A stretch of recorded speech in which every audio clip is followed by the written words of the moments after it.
আজ হচ্ছে ফলানি অমাবস্যা। এই উপোসটা আমি গত বছর থেকেই করছি।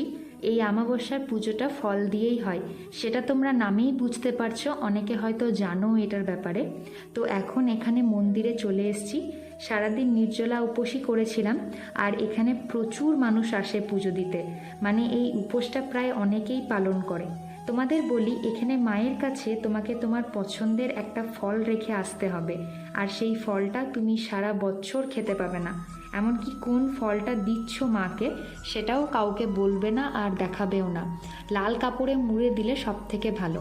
মা এতটাই জাগ্রত যে তোমার মনস্কামনা 1 বছরের মধ্যে অবশ্যই পূরণ করবে, মানে তোমাকে নিরাশা করবে না। আমি ভীষণভাবে মা কালীর ভক্ত। আমি এই ভিড়ের মধ্যে যেটুকু পেরেছি ভিডিও করেছি তোমাদের জন্য। আমার বলতে গিয়েও গায়ে কাটা দিচ্ছে। এই হচ্ছে মা কালী। মা কালী সবারই ভালো করুক। আজকের জন্য টাটা।